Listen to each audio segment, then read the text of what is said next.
நுவலி என்றே சொல்லுவோம். நுவலி விழியாடியில் பேசுவோம். நுவலி விழியாடியில் பேசொல்லுவோம். நுவலி விழியாடியில் பேசுவோம். நுவலி நுவலி என்றே சொல்லு. நுவலி விளையாடி நேயர்களுக்கு சாய் சுதாவின் அன்பு வணக்கங்கள். இனிய தந்தையர் தின நல்வாழ்த்துக்கள். தந்தையர் தினம் ஆண்டுதோறும் ஜூன் 3வது ஞாயிறு தந்தையர் தினமாக உலகம் முழுக்க கொண்டாடி கொண்டிருக்கின்றோம். இந்த வழக்கம் எப்போ ஆரம்பித்தது அப்படின்னு கேட்டிங்க அப்படின்னா 1910 தான் முதல்ல ஆரம்பித்தது. அப்போ தொடங்கியப்போ எத்தனாம் தேதி கொண்டாடினாங்க அப்படின்னா ஜூன் 19 அப்போ தான் கொண்டாடியிருக்கிறாங்க. தொடங்கியப்போ ஜூன் 19 அன்று கொண்டாடியிருக்காங்க. அதன் பிறகு 1966 தான் ஜூன் 3வது ஞாயிறு தந்தையர் தினம் அப்படின்னு சொல்லிட்டு அதிகாரபூர்வமாக கொண்டாடுறதுக்கு தொடங்கினாங்க. சமீப காலமாக இந்தியாவில் கொண்டாடிக்கிட்டே இருக்கிறோம். ஒரு ஏறத்தாழ ஒரு 5 ஆண்டுகள் இல்லை ஒரு மிஞ்சி போனால் ஒரு 10 ஆண்டுகள் இருக்கும் இந்த தந்தையர் தினம், அன்னையர் தினம், மகளிர் தினம் இதெல்லாம் நம்ம கொண்டாடுறது. ஆனால் நம்ம நாட்டு பண்பாட்டில் இதையெல்லாம், அதாவது தாயாக, தந்தையாக, உறவுகளாக நம்ம எல்லோரையுமே வணங்குவதும் போற்றுவதும் உறவுகளை போற்றுவதும் நம்ம பண்பாட்டிலேயே கலந்திருக்கு. இதுக்குன்னு தனியாக ஒரு நாள் வைத்து கொண்டாடுகின்ற பழக்கம் நம்மக்கிட்ட கிடையாது. இன்னும் சொல்ல போனீங்கன்னா நம்மளுடைய மூத்த தலைமுறைகளெல்லாம் அவரவர்கள் பிறந்தநாளை கொண்டாடுவது கூட கிடையாது. அதன் பிறகு இப்பொழுது ஏறத்தாழ ஒரு 30-40 ஆண்டுகளாகத்தான் இந்த பிறந்த நாளை கொண்டாடுவது, திருமண நாள் கொண்டாடுவது, இப்படியெல்லாம் ஒரு கொண்டாட்டம், வாழ்க்கையிலே ஒரு கொண்டாட்டமாக கொண்டாடி கொண்டிருக்கின்ற பழக்கம் வழக்கமெல்லாம் இப்போ தான் வந்திருக்குதுன்னு சொல்லலாம். ஆனால் நல்லதை எப்போ வேணால் செய்யலாம், எப்படி வேணால் செய்யலாம், யார்கிட்டருந்து வேணால் கற்றுக்கலாம் அப்படிங்கிற மாதிரி இந்த தந்தையர் தினம்ங்கிறதையும் நாம் இப்போ ஒரு ஸ்பெஷல் டேவாக நம்ம இது கொண்டாடிட்டு இருக்கின்றோம். தந்தையர், அதாவது அம்மா அப்பா 2 பேரில் அப்பாங்கிறவர் ஒரு பயமாக, அம்மா அப்பாட்ட சொல்லிடுவேன்னு ஒரு பயம் காட்டக்கூடிய ஒரு மரியாதைக்குரிய ஒரு நபராகத்தான் இதற்கு முந்தைய தலைமுறை வரைக்கும் இருந்தாங்க. ஆனால் இன்றைக்கு அப்பா கிட்ட தான் எல்லாமே சொல்லுவாங்க. அப்பா ஒரு ஃப்ரெண்டு மாதிரி, ஒரு சோல்மேட் போல் அவங்கக்கிட்ட நெருங்கி பழகிறாங்க. அது அவங்களுடைய மகனாக இருந்தாலும் சரி, மகளாக இருந்தாலும் சரி. ஏறத்தாழ இது நமக்கு முந்தைய தலைமுறை, அதாவது ஒரு 40 வருடங்களுக்காகவே இந்த பழக்கம் வந்துருச்சு. அப்படி ஒரு மாற்றம் வந்துருச்சு. அப்படி அப்பானா ஒரு கண்டிப்பான ஆசிரியர் அப்படிங்கிற ஒரு பிம்பம் தான் இருந்துச்சு. அப்பா வராது அப்படின்னாவே எல்லோரும் கொண்டு அவ்வளோ நேரம் விளையாடிட்டு இருந்த பசங்களாம் ஆயிடுவாங்க. ஆனால் இன்றைக்கு அப்படி கிடையாது. அப்பா வராருன்னு சொல்லிலாம் பயமுறுத்த முடியாது. அப்படி ஒரு பயமுறுத்தக்கூடிய ஒரு இடத்துல அப்பா இல்லை. அம்மா வேணால் இப்போ அந்த இடத்த கொஞ்சம் வாங்கிக்கிட்டாங்க அப்படின்னு சொல்லலாம். ஏன்னா யாராவது ஒருத்தங்க வீட்டில் கண்டிக்கணும் இல்லையா, அதுக்காக அப்படி நடந்துக்கிட்டு இருக்கிறாங்க. யாராவது ஒருத்தருடைய கண்டிப்பு இருந்தால் தானே வீடு சரியாக இருக்கும். அப்படிப்பட்ட தந்தையர் தினம் ஜூன் 3வது ஞாயிறு கொண்டாடி கொண்டிருக்கின்றோம். அந்த தந்தையர் தினத்தை ஒட்டி இந்த சிறப்பு பட்டிமன்றம் இப்பொழுது நடக்க இருக்கின்றது. என்ன தலைப்பு அப்படின்னு பார்த்தீங்க அப்படின்னா, இன்றைய சூழலில் அதிகம் சவால்களை எதிர்கொள்வது யார்? குழந்தைகளா, பெற்றோர்களா? பிள்ளைகளா, பெற்றோர்களா? அப்படிங்கிறது தான் இன்றைய பட்டிமன்றத்தின் கேள்வி. இன்றைய சூழலில் சவால்களை எதிர்கொள்வது யார் அப்படின்னு பேச்சாளர்கள் பேசுவதற்கு முன்னாடி நம்ம பார்த்தோம் அப்படின்னா, பெற்றோர்களும் சவால்களை அதிகமாக தான் சந்திக்கிறாங்கன்னு சொல்லணும். பிள்ளைகளும் சவால்களை சந்திக்கிறாங்கன்னு சொல்லணும். அதுவும் குறிப்பாக இந்த தலைமுறையினர் சொல்லப்போனால் அவங்களுக்கு 2000 வருடங்களுக்கு பிறகு, அதாவது 2000க்கு பிறகு பிறந்த குழந்தைகள் பள்ளி மூலமாக அதிகமாக சவால்களை சந்திக்கிறாங்க. அவங்களுக்கு கல்வியே மிகப்பெரிய சவாலாக இருக்குதுன்னு சொல்லலாம். அதே மாதிரி பார்த்தீங்கன்னா பெற்றோர்களுக்கும் எப்போ பிள்ளைகளுக்கு சவால் வந்துருச்சோ அப்போ பெற்றோர்களுக்கும் அது சவாலாக தானாக ஆட்டோமேட்டிக்காக மாறிடுது அப்படின்னு சொல்லலாம். பிள்ளைகளின் சவால்களை எல்லாம், பிள்ளைகளின் கவலைகளை எல்லாம் பெற்றோர்கள் தன்னுடைய கவலைகளாக மாற்றிக்கொள்வது தானே பெற்றோர்களின் இயல்பு. சொல்லுங்கள், என்றைக்குமே அவங்க எனக்கு சவாலே இல்லை அப்படிங்கிற சூழல் அமையாது அப்படின்னு சொல்லலாம். என்னடா பட்டிமன்றம் தொடங்கும் போதே இவங்க சொல்லிட்டாங்க தீர்ப்பு அப்படின்னு நீங்கள் நினைக்கக்கூடாது. இருக்கின்ற ஒரு யதார்த்தமான ஒரு சூழ்நிலையை நான் சொல்கிறேன். அதாவது அப்பா ஒரு கண்டிப்பான ஆசிரியராக இருந்தாலும் சரி, இல்லை ஒரு சோல்மேட் ஃப்ரெண்ட் மாதிரி இருந்தாலும் சரி, இந்த இது மட்டும் இயல்பு மட்டும் மாறாதுன்னு நான் சொல்லுவேன். ஏன்னா பிள்ளைகளுடைய சுமைகள், பிள்ளைகளுடைய சவால்கள் எல்லாமே இவங்க பெற்றோர்களுக்கும் அம்மாவுக்கும் சேர்த்து தான் சவால்களாக மாறுகின்றது. பெற்றோர்களுக்கு என்ன சிக்கல் இருக்குது அப்படின்னு பார்த்தீங்க அப்படின்னா, குறிப்பாக இன்றைய சூழல் அப்படின்னு சொல்லும்போது, தன்னுடைய பெற்றோர்களுக்கு பயந்து கட்டுப்பட்டு நடந்த கடைசி தலைமுறையும் அவர்கள்தான். தன்னுடைய பிள்ளைகளுக்கு பயந்து கட்டுப்பட்டு நடக்கும் முதல் தலைமுறையும் அவர்கள்தான் சொல்லலாம். எப்போதுமே இந்த முதல் அப்படின்னு ஒரு பிரச்சனையை சந்திப்பது, முதலில் ஒரு விஷயத்தை அணுகுவது அப்படிங்கிறது மிகப்பெரிய சவால் தானே, இல்லைங்களா? அப்படி பெற்றோர்களுக்கு சவால்கள் இருக்கின்றது. பிள்ளைகளுக்கு மட்டும் இன்னும் கொஞ்சமாக சவால்கள் இருக்குது. எல்லா விஷயத்திலுமே போட்டிகள் நிறைந்த உலகமாக மாறிவிட்டது. எல்லா விஷயத்திலையுமே குழந்தைகளுக்கு சின்ன வயசுல இருந்து அவங்களுக்கு திருமணமாகி குழந்தைகள் பிறக்கின்ற வரை எல்லா விஷயமும் சவாலாக மாறிடுச்சு. எந்தெந்த விஷயமெல்லாம் மூத்த தலைமுறைக்கு ஒரு சாதாரண விஷயமாக இருந்துச்சோ அந்த விஷயமெல்லாம் இன்னைக்கு ஒரு பெரிய விஷயமாக ஒரு டாஸ்க் மாதிரி ஆயிடுச்சு குழந்தைகளுக்கு. அப்போ ரெண்டு பக்கமும் சளைச்சதில்லை பிரச்சனைகளும் சவால்களும். ஆனால் பட்டிமன்றம்னு வந்துட்டா யாராவது ஒரு பக்கம்தான் தீர்ப்பு சொல்லணும் இல்லையா? அதனால் பேச்சாளர்கள் பேசட்டும். அவர்கள் 4 பேரும் அவர்களுடைய அணி சார்ந்து, தலைப்பு சார்ந்து என்னென்ன பிரச்சனைகள் இருக்குது, என்னென்ன சவால்கள் இருக்குது, யாருக்கு சவால்கள் அதிகம் அப்படிங்கிறத அவங்க சொல்லட்டும். நாம் அதை கேட்போம். அதன் பிறகு தீர்ப்பிற்கு போகலாம். சரிங்களா? சரி, இப்போ பெற்றோர்கள் தான் அதிகம் சவால்களை சந்திக்கிறார்கள் அப்படின்னு சொல்கிறதுக்கு யார் வந்திருக்காங்கன்னு பார்த்தீங்கன்னா, நம்ம நெய்வேலியில் இருந்து ஜெயந்தி வில்சன் அவர்களும் அங்கேற்கனி அவர்களும் வராங்க. 2 பேருமே ஆசிரியர்கள் தான். ஜெயந்தி அவர்கள் யோகா ஆசிரியை, அங்கேற்கனி அவர்கள் கல்வி கற்றுக் கொடுக்கின்ற ஆசிரியர். அதுதான் வித்தியாசம். பிள்ளைகளுக்கு தான் சவால்கள் அதிகம் அப்படின்னு சொல்கிறதுக்கு நம்ம சின்ன சேலத்திலிருந்து இந்துஜா அவர்களும் நெய்வேலியிலிருந்து அமராவதி அவர்களும் வராங்க. இப்போ பேச்சாளர்களின் வசம் பட்டிமன்றம் ஒப்படைக்கப்படுகின்றது. பார்க்கலாம் தீர்ப்பின் சமயம் என்ன நடக்கிறது என்று. யார் பக்கம் சவால்கள் அதிகம் அப்படின்னு நம்ம பார்க்கலாம். இந்த பட்டிமன்றத்தின் முதல் பேச்சாளராக நெய்வேலியை சேர்ந்த யோகா ஆசிரியை ஜெயந்தி வில்சன் அவர்களை அழைக்கின்றோம். குறிப்பாக இவரை பற்றி சொல்லணும்னா, இவங்க மாணவியாக இருக்கிறப்ப இருந்தே பட்டிமன்றம் பேச ஆரம்பிச்சிட்டாங்க. நிறைய நெய்வேலியில் இருக்கின்ற அனைத்து குழுக்களிலும் அனைத்து இலக்கிய அமைப்புகளிலும் இவங்க பங்கேற்றிருக்கின்றாங்க. நிறைய பட்டிமன்றம் பேசியிருக்காங்க. தொலைக்காட்சிகளிலும் போயிருக்காங்க. மிகப்பெரிய பிரபலங்களின் பட்டிமன்றங்களிலும் பேசியிருக்கின்றாங்க. மிக திறமையான ஜெயந்தி வில்சன் அவர்களை முதல் பேச்சாளராக இந்த பட்டிமன்றத்தை தொடங்கி வைப்பதற்காக சவால்களை அதிகம் சந்திப்பது பெற்றோர்களே அப்படின்னு சொல்றதுக்கு அழைக்கின்றேன். வாங்க ஜெயந்தி, வாங்க. நுவலி விளையாடி நேயர்களின் இதயங்களை இணைக்கும் இந்த இனிய தருணத்தில் உலக முதல் ஹீரோவாக கருதப்படும் அன்பு தந்தைகளுக்கு என் மனமார்ந்த தந்தையர் தின நல்வாழ்த்துக்களை தெரிவித்துக் கொள்கிறேன். நடுவர் அவர்களே, இன்றைய உலகம் அதிவேகமா ஓடிக்கிட்டு இருக்கு. இருந்தாலும் அந்த வேகத்தில் கூட தன் குடும்பத்தின் கனவுகளை தோளில் சுமந்து கொண்டு ஓடுபவர்கள் பெற்றோர்கள் தானே. அதை மறுக்க முடியுமா? இன்றைய சூழலில் அதிக சவால்களை சந்திப்பதும் பெற்றோர்கள் தான். அதை இல்லைன்னு எப்படி இவங்க சொல்லுவாங்க? இப்போ நம்ம படுற கஷ்டம் நம்ம பிள்ளைங்க படக்கூடாதுன்னு நினைக்கிறவங்க தான் பெற்றோர். அதனால என்ன செய்யறாங்க? இன்னைக்கு இருக்கக்கூடிய பல பெற்றோர்கள் தன் இலக்குகளை முதல்ல அடையும், பிறகு பிள்ளைகளை பெத்தெடுத்து போன நினைச்சு லேட் டெலிவரி எல்லாம் பண்ணிக்கிறாங்க. அது என்னவாகுது?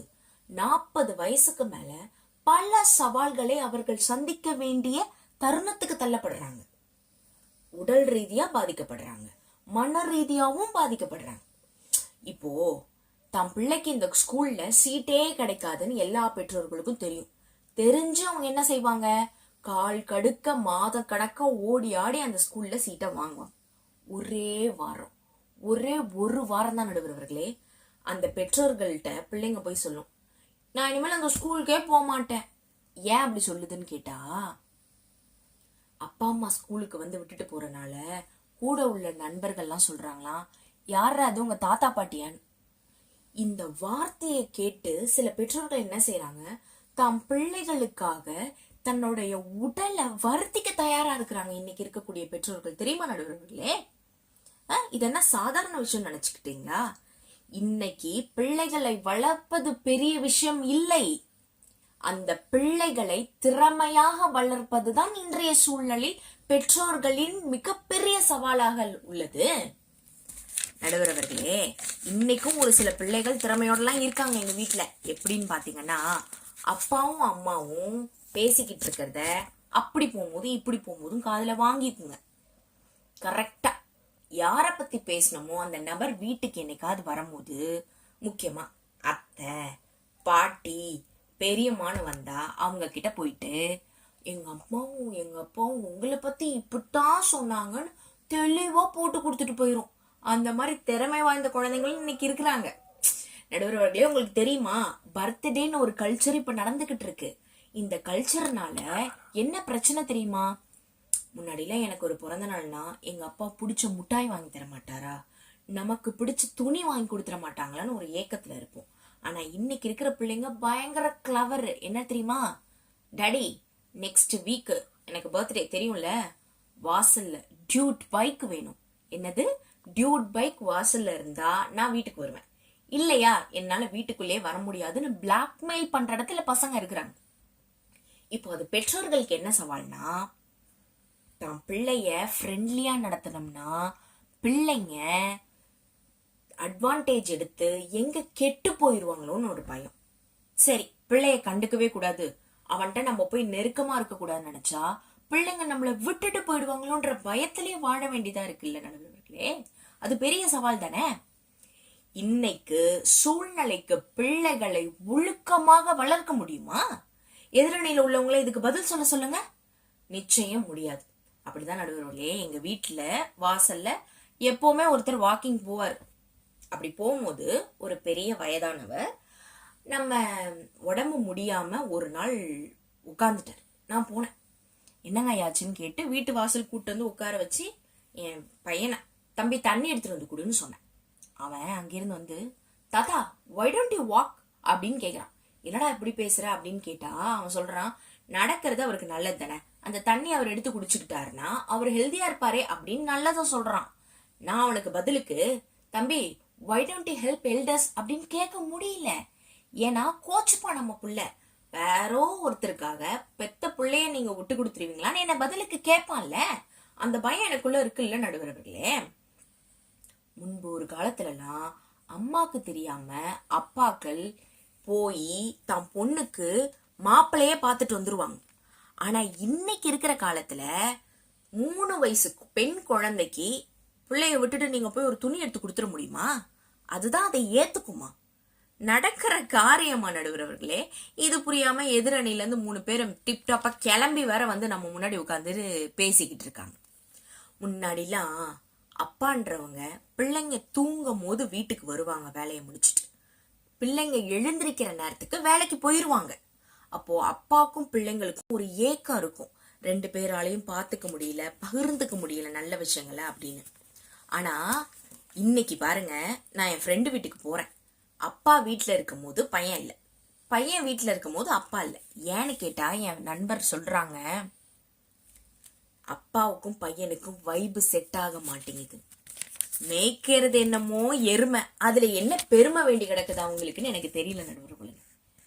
நீங்க ஒரு விஷயத்த நல்லா யோசிச்சு பார்க்கணும். நாம எல்லாரும் பிள்ளைங்களை வளர்க்கும் போது என்ன சொல்லி வளர்க்குறோம்? வள்ளுவன் பொய் சொல்ல கூடாதுன்னு சொல்லி கொடுத்தாருன்னு சொல்லி தானே வளர்க்குறோம். ஆனா பாருங்க, நம்ம கிறகமோ என்னவோ நம்ம கஷ்டம் தடக்கூட பிள்ளைங்களுக்கு தெரியக்கூடாதுன்றதுக்காக நம்ம என்ன செய்யறோம்? 1008 பொய்ய சொல்லிதான் பிள்ளைங்களை வளர்க்குறோம். நான் சொன்ன மாதிரி நம்ம கிறகமோ என்னவோ பிள்ளைங்க ஒரு நாள் நம்ம வீட்டுக்கு வந்து நம்ம கிட்ட இதை செஞ்சு கொடு அதை செஞ்சு கொடுன்னு ஏதோ ஒரு நம்மளால முடியாததை கேட்கறாங்கன்னா நம்ம என்ன செய்வோம்? அதுங்களை கூப்பிட்டு உட்கார வச்சு பொறுமையா பேசுவோம். என்னன்னு பேசுவோம்? நீ கேட்ட விஷயமா அப்பாவுக்கும் அம்மாவுக்கும் சக்திக்கு மீறின விஷயம் எங்களால செஞ்சு கொடுக்க முடியாதுன்னு நம்ம அதுகிட்ட எடுத்து சொல்லுவோம். அதை கேட்கும்னு நினைக்கிறீங்க? என்ன தெரியுமா சொல்லும் பிள்ளைங்க?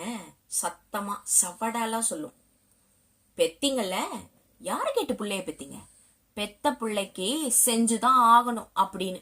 இதுல இருந்து என்ன தெரியுது நடுவர் அவர்களே?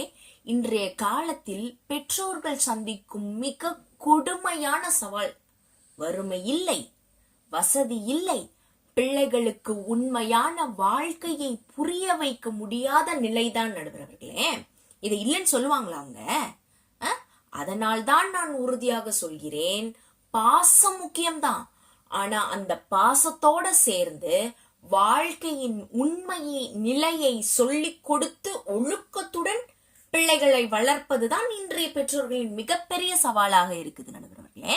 அதனால தான் சொல்றேன், இன்றைய சூழலில் சவால்களை அதிகம் சந்திப்பது வள்ளுவன் சொன்ன அறத்தையும், பாரதி சொன்ன வீரத்தையும், கண்ணதாசன் சொன்ன தத்துவத்தையும் சுமர்ந்து நிற்கின்ற பெற்றோர்களே என்று கூறி வாய்ப்பளித்தமைக்கு நன்றி சொல்லி விடைபெறுகிறேன். நன்றி, வணக்கம். சிறப்பு. ஜெயந்தி அவங்க ரொம்ப சிறப்பாக சொல்லியிருக்காங்க. நிறைய சொல்கிறாங்க. அவங்க நிறைய விஷயங்களை இன்றைய பிள்ளைகளிடம் இருக்கின்ற பிரச்சனைகள் பெற்றோர்கள் எந்த விதமான சவால்களை பிள்ளைகளிடம் பார்க்குறாங்க அப்படிங்கிறத அவங்க அழகாக சொல்லியிருக்கிறாங்க. ரொம்ப சிறப்பான விஷயந்தான். அடுக்கடுக்காக சொல்கிறாங்க. அதில் குறிப்பாக 2 விஷயம் சொல்கிறாங்க பாருங்கள். நாம் பெற்ற பிள்ளைகள்கிட்டயே ஏன் நீங்கள் பெரியவங்களுக்கு நீங்கள் உதவக்கூடாது, வீட்டில் இருக்கிற பெரியவங்க தான் உங்களுக்கு உதவுறாங்க, ஏன் நீங்கள் பெரியவங்களுக்கு உதவக்கூடாது அப்படின்னு நம்ம தட்டி கேட்க முடியலை அப்படின்னு சொல்கிறாங்க. உண்மைதானே? இன்றைய சூழலில் பார்த்தீங்கன்னா வீட்டில் இருக்கிற அது சின்ன குழந்தையாக இருந்தாலும் சரி, இல்லை ஒரு பெரிய பிள்ளைகளாக இருந்தாலும் சரி, வீட்டில் இருக்கின்ற மூத்தவர்கள் தான் அவங்களுக்கு உதவி செய்கிற மாதிரி இருக்கிறதே தவிர இவங்க போய் மூத்தவர்களுக்கு உதவி செய்கிற மாதிரி ஏதாவது சில குடும்பங்களில் தான் நடக்குது. அப்படி தான் இருக்குது. ஏன் நீங்கள் செய்யக்கூடாதுன்னு நம்ம பிள்ளையாக இருந்தாலும் நம்ம தட்டி கேட்க முடியல அப்படின்னு அவங்க குறை சொல்கிறாங்க. அதே சமயத்தில் இன்னொரு விஷயம் சொல்கிறாங்க. அந்த காலத்தில் தன்னுடைய மனைவியை கூட கலந்து ஆலோசிக்காமல் அப்பா போய் மாப்பிள்ளை பார்த்துட்டு வந்துடுவார் பொண்ணுக்கு. ஆனால் இன்னைக்கு ஒரு சின்ன குழந்தை, ஒரு 3 வயசு குழந்தைக்கு கூட நம்மளுடைய அந்த குழந்தைய கேட்காம உடை எடுக்க முடியாது, எடுத்துருவீங்களா அப்படின்னு கேட்குறாங்க. உண்மைதானே? கடைக்கு போய் ட்ரெஸ் எடுக்கிறதுலாம் விடுங்க, வீட்டில் இருக்கிற ட்ரெஸ்ஸை கூட அந்த குழந்தைகளின் இஷ்ட பிரகாரம் தானே அந்த குழந்தைகளே எடுத்துக்கிறாங்க, அந்த குழந்தைகளே போட்டுக்கிறாங்க. யார் சொல்கிறதையும், அம்மா அப்பாவோ தாத்தா பாட்டியோ யார் சொல்கிறதையும் அவங்க கேட்குறது இல்லை. அவங்க என்ன போடணும்னு நினைக்கிறாங்களோ அதுதான் போடுறாங்க. அப்படி அவங்க என்ன சொல்கிறாங்கன்னா, ஒரு 3 வயது குழந்தையில் இருந்து இன்னும் பெருசாகி கல்யாணம் ஆகிற வரைக்கும் நாங்கள் அந்த குழந்தையை எப்படி வளர்க்குறது, அவங்க கேட்குற கேள்விக்கெல்லாம் என்ன பதில் சொல்கிறது, அவங்கள எப்படி நெறிப்படுத்துறது, எப்படி அவங்களுக்கு ஒரு நல்ல வாழ்க்கையை சொல்லி கொடுக்கறதுன்னு நாங்கள் திண்டாடுறோம், எங்களுக்கு தான் சவால்கள் அதிகம் அப்படின்னு ஜெயந்தி அவர்கள் மிக ஆணித்தரமான வாதத்தை சொல்லிட்டு போயிருக்கிறாங்க. மிக அருமை. இப்போ இதை எதிர்கொள்வதற்கு நாம் சின்ன சேலத்தில் இருந்து இந்துஜா அவர்களை அழைக்கலாம். இந்துஜா அவர்கள் நமது நுவலி விளையாடி பட்டிமன்ற நேயர்களுக்கு மிகவும் அறிமுகமானவர். மிக அருமையாக பேசுவார், யதார்த்தமாக சிக்கல்களை எடுத்து சொல்லுவார். பார்க்கலாம் இவர் என்ன சொல்றார், பிள்ளைகளுக்கு தான் சவால்கள் அதிகம் அப்படிங்கிறத எப்படி சொல்றாங்க, என்ன மாதிரி சிக்கல்களை சொல்றாங்கன்னு கேட்போம். வாருங்கள். வாங்க இந்துஜா, வாங்க உங்களுடைய வாதத்தை வையுங்கள். நுவிலி விளையாடி நேர்கள் அனைவருக்கும் இனிய தந்தையர் தின நல்வாழ்த்துக்கள். நடுவர் அவர்களுக்கு வணக்கம். என் அணி சகோதரிக்கும் வணக்கம். என் எதிரணி சகோதரிகளுக்கும் வணக்கம். அப்பா தான் காண முடியாத உலகத்தை தான் பிள்ளை காண வேண்டும் என்று தோளில் சுமக்கும் ஒரே ஒரு உறவு அப்பா. அம்மாவின் அன்பு கடலலை போன்றது, வெளிப்பட்டு கொண்டே இருக்கும். அப்பாவின் அன்பு நடுக்கடல் போன்றது, வெளியே தெரியாது, ஆனால் ஆழம் அதிகம். இனிய தந்தையர் தின நல்வாழ்த்துக்கள் அனைவருக்கும். சரிங்க, நம்ம இப்போ எதை பற்றி பேச வந்திருக்கோம் அப்படின்னு பார்த்தீங்கன்னா, இன்றைய சூழலில் சவால்களை அதிகம் சந்திப்பது பிள்ளைகளே அப்படின்னு தாங்க நம்ம பேச வந்திருக்கோம். நம்ம எதிரணி சகோதரி ரொம்ப அழகாக அவங்களோட வாதத்தை எல்லாமே எடுத்து வச்சாங்க, ரொம்ப அழகாக இருந்தது. ஆனால் அவங்க இன்னொன்று புரிஞ்சுக்கணும். என்னன்னு பார்த்தீங்கன்னா, பிள்ளைங்களும் அவங்கள விட அதிக அளவில் சவால்களை சந்திக்கிறோம் அப்படிங்கிறத அங்கே புரிஞ்சுக்கணும். அவங்களும் புரிஞ்சுக்கணும். நடுவர் அவர்களே, நான் ஒன்றா சொல்கிறேன், நீங்களும் புரிஞ்சுக்கோங்க. அப்புறம் நீங்களே பிள்ளைகளை தான் அதிக சவால்கள் சமாளிக்கிறாங்களோ அப்படின்ட்டு நீங்களே கன்ஃபியூஸ் ஆயிடுவீங்க. இப்போது என்னன்னு கேட்டிங்கன்னா, ஃபஸ்ட்டெல்லாம் நடுவர் அவர்களே, நம்ம எதிரணி சகோதரி ஸ்கூலுக்கு போயிட்டு வந்துட்டு இருந்த போதெல்லாம் கண்டிப்பாக ஒரு 1 hour விளையாடுவாங்க. அதுக்கப்புறம் மெதுவாக ஹோம்ஒர்க் பண்ணுவாங்க. அப்புறம் அழகாக ஸ்நாக்ஸ் சாப்பிடுவாங்க, இல்லை ஃபுட் ஏதோ சாப்பிட்டுட்டு அழகாக ஹோம்ஒர்க் பண்ணிட்டு ரெஸ்ட் எடுத்துருவாங்க. ஆனால் இந்த காலகட்டத்தில் நாங்கள்லாம் அப்படியா இருக்கோம் நடுவர் அவர்களே. ஸ்கூலுக்கு போயிட்டு வந்த உடனே ஹோம்ஒர்க்கை முடிச்சு வை, அது செய், இப்படி செய் அப்படின்னு ஏகப்பட்ட கண்டிஷன்ஸ், ரூல்ஸ் எல்லாமே போட்டுடுறாங்க. ஏன்னு கேட்டீங்கன்னா, எங்களுக்கு அவ்வளோ ப்ரெஷர், அவ்வளோ ஹோம்ஒர்க்ஸ் தராங்க. ஸ்கூலில் அவ்வளோ சொல்லித்தராங்களோ இல்லையோ, அவங்க ஒரு சம் சொல்லி கொடுத்து கூட 10 சம் ஹோம்ஒர்க்னு கொடுத்துட்றாங்க. ஏன்னா அவ்வளோ ஹோம்ஒர்க்ஸ் அண்ட் ப்ரெஷர்ஸ் இருக்குது. எங்கள் நடுவர்களே போய் விளையாடிட்டு வந்தெல்லாம் ஹோம்ஒர்க் பண்ண முடியுது. அம்மா நான் விளையாடுறேன்னு கேட்டாலே கூட, ஒழுங்காக போய் ஹோம்ஒர்க்கை அவ்வளோ இருக்குன்னு என்ன விளையாடுற அப்படிங்கிறாங்க. எங்களுக்கு அந்த ஃப்ரீ டைம்ஸ் கூட கொஞ்சம் கூட இல்லை நடுவர் அவர்களே. நீங்களே கொஞ்சம் யோசிங்க, இதே எங்களுக்கு எவ்வளோ ஒரு ப்ரெஷராக இருக்கும். இன்னொன்று பார்த்தீங்கன்னா நடுவர் அவர்களே, ஸ்பெஷல் கிளாஸ் அப்படின்னு வச்சுக்கோங்க. இப்போது ஸ்கூல் முடிஞ்சிச்சு, லீவ் விட்டாங்க அப்படின்னு ஹாப்பியாக இருக்கோன்னு வைங்க. எங்கள் நடுவர்களே ஹாப்பியாக இருக்க விடுறாங்க. ஏன்னு கேட்டிங்கன்னா, ஃபஸ்ட்டெல்லாம் பார்த்தீங்கன்னா 10th 12th இவங்களுக்கெல்லாம் தான் ஸ்பெஷல் கிளாஸ் இருக்குது, லீவ் கிடையாது அப்படின்னு சொல்லுவாங்க எக்ஸாம் முடிஞ்சிட்டு. ஆனால் இப்போது ஃபஸ்ட் ஸ்டாண்டர்டில் இருந்து கூட ஸ்பெஷல் கிளாஸ் நடுவர்களே எக்ஸாம்லாம் முடிச்சுட்டு லீவ் எங்கே இருக்குது? No leave, only special class அப்படின்னு சொல்லிடுறாங்க. அந்த ஸ்பெஷல் கிளாஸ்க்கு ஃபஸ்ட் ஸ்டாண்டர்டில் இருந்தே கூட நாங்கள் போயிட்டு வந்துட்டு இருக்கோம். அந்த ஸ்பெஷல் கிளாஸில் கூட எங்களுக்கு ஃப்ரீயாலாம் விட மாட்டாங்க. அப்போவும் எழுது ஹோம்ஒர்க் அப்படின்னு சொல்லிடுவாங்க. அவ்வளோ ஹோம்ஒர்க்ஸ் தராங்க, அவ்வளோ ஸ்பெஷல் கிளாஸ் வைக்கிறாங்க, ஃபஸ்ட் ஸ்டாண்டர்ட்லேருந்தே வைக்கிறாங்க நடுவர்களே. எங்களுக்கு அவ்வளோ ஒரு ஸ்ட்ரெஸ்ஃபுல்லான இருக்குது. இன்னொன்று கேட்டிங்கன்னா, சரிப்பா அந்த 1 மாதம் லீவ், 1 மாதம் ஸ்பெஷல் கிளாஸ் வச்சுட்டேங்க, முடிஞ்சிச்சு, இன்னும் மே மாதம் வந்துருச்சு, அப்பாடா லீவ் விட்டாங்கடா அப்படின்னு இருந்தால் அங்கே வைப்பாங்க பாருங்க ஒரு ட்விஸ்ட்டு. உங்களுக்கெலாம் எதுக்குடா லீவு, இந்தாங்க வச்சுக்கோங்க அப்படின்ட்டு அத்தனை ஹோம்ஒர்க்ஸ், அத்தனை ப்ராஜெக்ட்ஸு, அத்தனை அசைன்மெண்ட்ஸ் நடுவர்களே அவ்வளவு செய்ய வேண்டியதாக இருக்குது. இதில் லீவில் எங்கே வெளியில் போய் எங்கேயாவது பார்க்கறது, விளையாடுறது, படத்துக்கு போகிறது, பார்க்குக்கு போகிறது, இந்த என்ஜாய்மெண்ட்ஸில் எங்கே இருக்குது? எங்கே போக முடியுது நடுவர்களே? அவ்வளோ ஹோம்ஒர்க்ஸு, அவ்வளோ அசைன்மெண்ட்ஸு எல்லாமே கொடுத்துட்றாங்க. இதையெல்லாம் டெய்லி பண்ணுறதுக்கே எங்களுக்கு அவ்வளவு நேரம் ஆகிடுது. எங்களுக்கு லீவும் இல்லை, எங்களுக்கு ஒரு என்ஜாய்மெண்ட்டும் கிடையாது நடுவர்களே. அவ்வளோ ஒரு ஸ்ட்ரெஸ்ஃபுல்லாக தான் இருக்குது. எங்களோட இதெல்லாம் நாங்கள் பண்ணுறதுக்கு தான் எங்களுக்கு அவ்வளோ ஒரு சவால்களாக இருக்குது நடுவர்களே.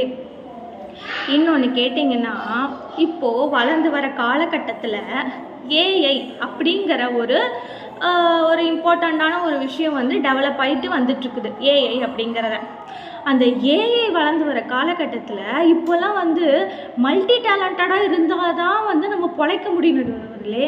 ஒரு டேலண்ட்டை வச்சுட்டுலாம் நம்ம எங்கேயுமே பொழைக்கவே முடியாது. ஏன்னா அப்படி இருக்குது நம்ம காலகட்டமே. அதே மாதிரி அப்படி இருக்குதா? இன்னொன்று கேட்டிங்கன்னா, இப்போ சரிங்க, இப்போ என்ன சம்மர் லீவெல்லாம் இப்படி போகுது அப்படின்னு வச்சுக்கலாம். நார்மலாகவே லீவ் விட்டாலே எங்கள் அம்மா அப்பாலாம் எங்கே நம்மளை ஃப்ரீயாக விடுறாங்க? ஸ்பெஷல் கிளாஸு அது முடிஞ்சதுங்களா? இப்போ நார்மலாக லீவ் விட்டாலே நம்ம அம்மா அப்பாலாம் மியூசிக் கிளாஸ் போ, டான்ஸ் கிளாஸ் போ, அபாக்கஸ் போ, அப்புறம் என்ன கிரிக்கெட் ட்ரைனிங் போ, இந்த மாதிரி ஏகப்பட்ட கிளாஸஸில் சேர்த்தி விட்டுடுறாங்க. அதுவும் 1 ஹவருக்கு 1 ஹவர் ஒவ்வொரு கிளாஸை மாற்றி நாங்கள் போயிட்டே இருக்க வேண்டியதாக இருக்குது நடுவர்களே. அந்த லீவில் கூட கொஞ்சம் படுத்துக்கலாம், ரெஸ்ட் எடுக்கலாம், ஜாலியாக விளையாடுறான் அப்படிங்கிறத அந்த கான்செப்டுக்குள்ளேயே அந்த பெற்றோர்கள்லாம் வரவே மாட்டிக்கிறாங்க. பிள்ளைகளுக்கு தான் அவ்வளோ ஒரு சவாலாக இருக்குது நடுவர்களே. எதிர்கொண்டு வரத்துக்கு இவ்வளோ கிளாஸஸ் போயும் நம்ம பெற்றோர்கள் என்ன சொல்கிறாங்க, நைட்டு கூட ஒரு மணி நேரம் ஏதாவது கிளாஸஸ் இருந்தால் சொல்லுங்கள், ஆன்லைனில் கூட நம்ம படிக்க வச்சுக்கலாம், ஒன்றும் பிரச்சனை இல்லை அப்படிங்கிறாங்க. என்ன சொல்கிறது நடுவில் எங்களுக்கு ஒரு ரெஸ்ட்டே இல்லை, பீஸ்ஃபுல்லே இல்லை, ஒரே ஸ்ட்ரெஸ்ஃபுல்லான லைஃபாக தான் போயிட்டுருக்கு. இன்னொன்று கேட்டிங்கன்னா நடுவில் கம்பேரிஷன். இப்போது எங்கள் பாட்டி வந்து அவங்க பொண்ணோட எங்கள் அம்மாவை பற்றி கம்பேர் பண்ணி பேசினா எங்கள் அம்மாவுக்கு எவ்வளவு கோபம் வரும் நீங்களே யோசிச்சு பாருங்கள். ஆனால் எங்களோட பெற்றோர்கள்லாம் வந்து அந்த பையன் அவ்வளோ மார்க் எடுத்துட்டான், என்ன நீ இவ்வளோ தான் எடுத்திருக்க, அந்த பையன் அப்புறம் கம்ப்யூட்டர் அவ்வளோ மார்க்கு, உன்னால் ஏன் முடியல, நீ ஏன் படிக்கல, வா கம்ப்யூட்டர் கிளாஸ் போ, இன்னொரு கிளாஸ் ஜாயின் பண்ணேன், சூப்பர், இப்படி தான் நடுவுலே போயிட்டுருக்குது. இப்போது என்னோட பாட்டி வந்து அவங்க பொண்ணோட எங்கள் அம்மாவை கம்பேர் பண்ண எங்கள் அம்மாவுக்கு எவ்வளோ கோவம் வருது. அதே கோவம் தானே எங்களுக்கும் இருக்கும். உனக்கு வந்தால் ரத்தம், எனக்கு வந்தால் தக்காளி சட்னியா, அந்த மாதிரி தான் நடுவுல போயிட்டுருக்குது. இவங்கெல்லாம் எல்லா பசங்களோடையும் கம்பேர் பண்ணி பேசுவாங்களாம். ஆனால் மற்றவங்க இவங்களை கம்பேர் பண்ணி பேசும்போது எவ்வளோ கோவம் வருது. அது மாதிரி தானே எங்களுக்கும் இருக்கும். ஃபஸ்ட்டு எதுக்கு இந்த கம்பேர் பண்ணி பேசுகிறாங்க? ஒவ்வொரு பொண்ணுக்கு ஒவ்வொரு டேலண்ட், ஒவ்வொரு இது இருக்கும். அதை யாரு கூடயுமே எப்போவுமே கம்பேர் பண்ணக்கூடாது நடுவர்களே. இது எவ்வளோ ஒரு ஸ்ட்ரெஸ்ஃபுல்லாக இருக்கும் எங்களுக்கு, நீங்களே யோசிச்சு பாருங்கள். இன்னொன்று கேட்டிங்கன்னா எதுக்கு எடுத்தாலும் ஒன்று சொல்லிப்பாங்க நடுவர் அவர்களே, நாங்கள்லாம் எங்கள் அம்மா அப்பா முன்னாடிலாம் எதிர்த்தே பேச மாட்டோம், எங்கள் அப்பா முன்னாடி நிற்க கூட மாட்டோம், நீங்களாம் என்ன இப்படி பேசுகிறீங்க, இப்படி இது பண்ணுறீங்க, என்ன நீங்கள் இதெல்லாம், நாங்களாம் அப்படி இருக்கவே மாட்டோம், அவ்வளோ ஒரு நல்ல பிள்ளையாக இருப்போம் அப்படின்னு சொல்கிறாங்களே. இவங்க தான் எங்களை பண்ணுற மாதிரியா டார்ச்சர் வந்து அவங்க அம்மா அப்பா அவங்களெல்லாம் பண்ணாங்க. நீங்கள் கொஞ்சம் யோசிச்சு பாருங்கள் நடுவர்களே, அவ்வளோ ஒரு டார்ச்சர் சூப்பராக அப்படியே லிஸ்ட்டு போட்டு பண்ணுறாங்க நடுவர்களே. அப்போ என்ன பண்ண தோணும், அந்த ஸ்ட்ரெஸ்ஃபுல்லாக வந்து அப்படி தான் இறக்க தோணும், அப்படி தான் கத்த தோணும். என்ன பண்ணுறது, எங்கள் மேலே மட்டும் எதிரணி வந்து குறை சொல்லிக்கிட்டே இருக்காங்களே. எங்களோட பாயிண்ட் ஆஃப் வியூ, எங்களோட ஸ்ட்ரெஸ்ஃபுல்லான லைஃப் எப்படின்னு அவங்க கொஞ்சம் யோசிக்கணும் இல்லையா ஏன் நடுவர்களே. இதெல்லாம் வந்து பார்க்கும்போது கம்முன்னு அம்மா வயிற்றுக்குள்ளே கம்முன்னு இருந்துக்கலாம் நடுவர்களே, நிம்மதியாக இருந்திருப்போம். எந்த ஒரு ஸ்ட்ரெஸ்ஃபுல்லு, எந்த ஒரு இதுவுமே இல்லாமல் நிம்மதியாக பீஸ்ஃபுல்லாக இருந்திருப்போம் நடுவர்களே. சரி நடுவர்களே, இதோட என் வாதத்தை முடித்துக்கொள்கிறேன். நீங்களே இரு தரப்பும் விசாரித்துட்டு அப்புறம் நீங்களே ஒரு நல்லதொரு தீர்ப்பை வழங்குமாறு கேட்டுக்கொள்கிறேன். நன்றி, வணக்கம். இந்துஜா அவங்க சூப்பராக சொல்லிட்டாங்க. அப்படியே சாதாரணமாக இந்த பிள்ளைங்களுக்கு என்னென்ன பிரச்சனை இருக்குது, அதாவது பிள்ளைங்களுக்கு இல்லை, ஒரு சின்ன குழந்தையிலிருந்து பெரியவங்களாகிற வரைக்கும் என்னென்ன சவால்களை சந்திக்கிறாங்க அப்படின்னு அழகாக ஒரு அந்த குழந்தையின் பாணியிலிருந்து அவங்களுடைய கண்ணோட்டத்திலிருந்து அடுக்கடுக்காக சொல்கிறாங்க. அவங்களுக்கு லீவுங்கிறதே இல்லை, விளையாட விட மாட்டேங்கிறாங்க, அவங்களுக்கு ஹோம்ஒர்க் கொடுத்துக்கிட்டே இருக்கிறாங்க, சம்மர் ஹாலிடேஸில் கூட எங்கேயும் என்ஜாய் பண்ணுறதுக்கு விட மாட்டேங்கிறாங்க, எது பண்ணுறதுக்கும் விட மாட்டேங்கிறாங்க. அவங்க அம்மா மட்டும் அவங்கள வேறு யாரோட கம்பேர் பண்ணால் அவங்களுக்கு கோவம் வருது, ஆனால் எங்களை மட்டும் எப்போ பார்த்தாலும் யார் கூடயாவது கம்பேர் பண்ணுறாங்க அப்படி சொல்லிக்கிட்டே வரும்போது கடைசியாக ஒரு வார்த்தை சொன்னாங்க பார்த்தீங்களா, பேசாமல் நம்ம அம்மா வயிற்றிலேயே இருந்திருக்கலாம் அப்படிங்கிறாங்க பாருங்க. அப்படியே ஒரு மாதிரி சுரீர்னு மனசை தாக்குது. குழந்தைகள் அப்படி சொல்லுகின்ற அளவுக்கு பெற்றோர்கள் அவங்களுக்கு ப்ரெஷர் கொடுக்குறோமா, ஸ்ட்ரெஸ் கொடுக்குறோமா அப்படின்னு ஒரு கேள்வியை எழுப்புகின்றார் இந்துஜா அவர்கள். கொஞ்சம் நம்ம சிந்திக்க வேண்டியதாக இருக்குல்ல. ஒரு குழந்தை அப்படி சொல்கிற அளவுக்கு நம்ம நடந்துக்கிறோமா, அவ்வளோ ஸ்ட்ரெஸ் கொடுக்குறோமா, அவ்வளோ ஸ்பெஷல் கிளாஸஸ் அனுப்புகிறோமா அப்படிங்கிறது நம்ம கொஞ்சம் யோசிக்க வேண்டியதாக இருக்குது. நீங்கள் இதெல்லாம் செஞ்சீங்களா அப்படின்னு இந்துஜா அவர்கள் ஒரு குழந்தையாக மாறி ஒரு பிள்ளையாக மாறி கேள்வி கேட்கும் பொழுது கொஞ்சம் நாம் பெற்றோராக அதை யோசிக்க வேண்டியதாக இருக்குது. நாம் செஞ்சோமா, நாம் இந்த சவால்களை சந்தித்தோமா அப்படின்னு பார்க்கலாம். இப்படி இந்துஜா கேட்ட கேள்விகளுக்கு அங்கீர்கண்ணி அவர்களை கூப்பிடலாம். அவங்க தான் இதற்கு சரியான நபர். அவங்களுக்கு சரியான பதில்களை சொல்வதற்கு நாம் அங்கீர்கண்ணி அவர்களை பெற்றோர்களுக்குத்தான் சவால்கள் அதிகம் அப்படின்னு சொல்றதுக்கு அழைக்கின்றோம். வாங்க அங்கீர்கண்ணி, வாங்க உங்களுடைய வாதத்தை இந்த மன்றத்தில் வையுங்கள். அனைவருக்கும் தந்தையர் தின நல்வாழ்த்துக்கள். தங்கியிருந்த தாயின் கருவறையைப் போல தலை சாய்க்கும் போதெல்லாம் தாங்கிக் கொள்ளும் தந்தையின் தோள்களும் புனிதமானது. பெருமைமிகு தந்தையர் தினத்தில் இந்த அருமையான பட்டிமன்ற வாய்ப்பை வழங்கிய நுவலி விளையாடி நிறுவனர் எங்கள் நடுவர் திருமதி சாய் சுதா அவர்களுக்கும் என் சக பேச்சாளர்களுக்கும் நன்றியையும் வணக்கத்தையும் தெரிவித்துக் கொள்கிறேன். இன்றைய சூழலில் பெரும் சவால்களை அதிகம் சந்திப்பது பெற்றோர்களே என்பது எனது வாதம். நடுவர் அவர்களே, இன்றைய சூழலில் பெற்றோர்களுக்கு குழந்தைகளை வளர்ப்பது என்பது பெரிய டாஸ்க் நடுவர் அவர்களே. அதுவும் அந்த கம்பி மேலே நடக்குதுன்னு சொல்லுவோம் போமாங்க, அதே போல தான் பெற்றோர்கள் கம்பி மேலே நடப்பது போல தான் இன்றைக்கு குழந்தைகளை வளர்த்து கொண்டிருக்கிறார்கள். எதிரணியிலேருந்து இந்துஜா சொல்லிட்டு போனாங்க ஹோம்ஒர்க் செய்கிறத பற்றி இல்லையா. நிறைய ஹோம்ஒர்க் கொடுக்குறாங்க, இல்லைன்னா சொல்லவே இல்லை. ஆனால் அந்த சிறு குழந்தையில அந்த குழந்தைங்கள அந்த ஹோம்ஒர்க் எழுத வைக்கிறதுக்குள்ளே நாங்கள் படுற பாடு கொஞ்சம் நெஞ்சம் கிடையாது. கரெக்டாக எழுதிட்டு வரும், அந்த சீயை தலைகீழாக தான் போடும். அதை மாற்றணும். அந்த 2 0வையும் சேர்த்து 8 போடும் பாருங்க, அது கடைசி வரையும் அதே மாதிரி தான் வரும். அதையும் மாற்றணும். இப்படி நிறைய சவால்களை அந்த குழந்தைங்களுக்காக நாங்கள் செஞ்சு செஞ்சு செஞ்சு ஒரு வழியாக அதை அழகாக எழுத வச்சுப்போம். பெரிய குழந்தை ஆகுதுன்னு வச்சுக்கோங்களேன், ஹோம்ஒர்க் இருக்கா, எழுதுனியா, எழுது எழுது அப்படின்னு சொல்லிட்டு அந்த வார்த்தைகளை நாங்கள் சொல்லியே களைச்சி போயிடுவோம் நடுவர் அவர்கள். இதுதான் உண்மை. கடைசியில் பார்த்தா எங்களுக்கே ஏபிசிடி மறந்து போயிடும். அந்த அளவுக்கு அவங்க டார்ச்சர் எங்களுக்கு கொடுத்துட்ருக்காங்க. அன்னைக்கு பார்த்தீங்கன்னா ஒரு வீட்டு சூழல் எப்படி தெரியுமா இருந்தது, அம்மா அப்பா தாத்தா பாட்டி அத்தை மாமா அப்படின்னு சொல்லிட்டு ஒரு கூட்டு குடும்ப சூழல் இருக்குது. அது ஒரு அழகான ஒரு இதுவாக இருந்தது. அந்த சூழலில் அந்த குழந்தைகளை வளர்ப்பது என்பது பெரிய கஷ்டமாலாம் இல்லை. ஏன்னா யார் வேணாலும் பார்த்துப்பாங்க. ஸோ எழுத வைக்கிறதா இருந்தாலும் படிக்கிறதா இருந்தாலும் தானாக அது பாட்டுக்கு நடக்கும். அப்போது 2 வருஷத்துக்கு ஒரு பேனா, ஒரு அக்கா தம்பி யூஸ் பண்ண யூனிஃபார்மு, இப்படி தான் அந்த குழந்தைகள் வளர்ந்தாங்க. அப்போ என்ன பெரிய படிப்பெல்லாம் படிக்கலையா, பெரிய வேலை கிடைக்கலையா குழந்தைங்களுக்கு? எல்லாம் இருந்தது அந்த காலத்துலேயும். இன்றைக்கி பார்த்தீங்கன்னா பெரிய தேவைகள் குழந்தைங்களுக்கு இருக்க தான் செய்யுது. இல்லைன்னு சொல்ல போட்டிங்க இருந்த உலகமாகவும் மாறிப்போச்சு. அதுவும் இன்றைக்கி எல்கேஜி ஃபீஸ் எல்லாம் பார்த்தீங்கன்னா 1 லட்சத்துக்கு மேலே தாண்டுது நடுவர் அவர்களே.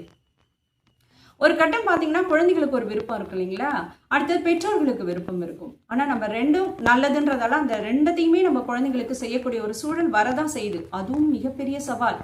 அது பொருளாதார ரீதியாகவும் அடிபட்டுருப்போம் நம்ம.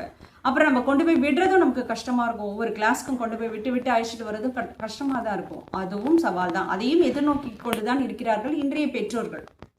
அதுவும் இந்த ஸ்கூலுக்கு அனுப்பிச்சிட்டு எந்த நேரத்தில் எந்த கம்ப்ளைண்ட் வருமோன்னு நம்ம பயந்துட்டு இருக்க வேண்டிய ஒரு சூழல் இருக்குது. ஏன் சொல்கிறேன்னா, இன்னைக்கு குழந்தைகள் மிகப்பெரிய அறிவாளியாக இருக்கிறாங்க. அறிவாளியாக ஆக்குவதற்குரிய கருவிகள் அவர்களிடத்தில் இருக்குது.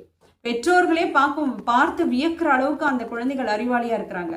அப்போ அவர்கள் செய்யக்கூடிய தவறுகள் அவர்களுக்கு தவறுகளாகவே படுவதில்லை. அதுதான் பிரச்சனைங்க. ஸோ இதை நோக்கி பார்க்கும் பொழுது பெற்றோர்களுடைய அந்த மன உளைச்சல் கொஞ்சம் அதிகமாக தான் இருக்குது. என்னதான் அறிவுள்ள குழந்தைகளை பெற்றிருந்தாலும் இதை பார்க்கும் பொழுது நமக்கு மன உளைச்சல் அதிகமாக தான் இருக்குது. நடுவர் அவர்களே, இன்னொரு பெரிய விஷயம் என்ன தெரியுமா, அந்த குழந்தைகளுக்கு பெற்றோருடைய வருமானம் தெரியாது. நல்லா பார்த்தீங்கன்னா நம்ம கல்வி எஜுகேஷன் லோன் ஒரு பக்கம் எடுப்போம், பைக் வாங்க லோனு, செல்லுக்கு இஎம்ஐ, இப்படி இஎம்ஐ கட்டியே அவர்களுடைய சவால்கள் அதிகமாக தான் போயிட்டு இருக்கு. அந்த குழந்தைகளுக்கு வருமானம் தெரிவதில்லைன்னு சொன்னது தெரியுமா, பெற்றோர்களுக்கான வருமானம் அவர்களுக்கு தெரியலன்னு சொன்னது தெரியுமா. அது பார்த்தீங்கன்னா அந்த வறுமையில் இருக்கிறவர்களுக்கும் இந்த நடுத்தர குடும்பத்து குழந்தைகள் இருக்காங்க பாருங்க, அவங்களுக்கு மட்டும்தான் அது தெரியாது. ஏன்னா அவர்களுக்கு தங்களை ஒரு இளவரசியாகவே தங்களை அவர்கள் நினைச்சிட்டு இருக்காங்க. அந்த சூழல்ல அவர்களுக்கு அந்த வருமானம் தெரியுதுல. இன்னொன்று பார்த்தீங்கன்னா பெற்றோர்களுக்கும் ஐயோ குழந்தைங்க கேட்குதே அப்படின்னு சொல்லிட்டு அவங்களுக்கு வாங்கி தரணும், தேவையை மீறி வருமானத்தை மீறி அப்படி வாங்கி கொடுக்கணும் அப்படின்னும் பொழுது நம்ம அந்த இடத்துல என்ன சொல்றோம்னா, இல்லைன்னு சொல்றது இல்லை, ஐயோ வருத்தப்பட்டுருமே குழந்தை அப்படின்னு நினைப்போம் இல்லைங்களா.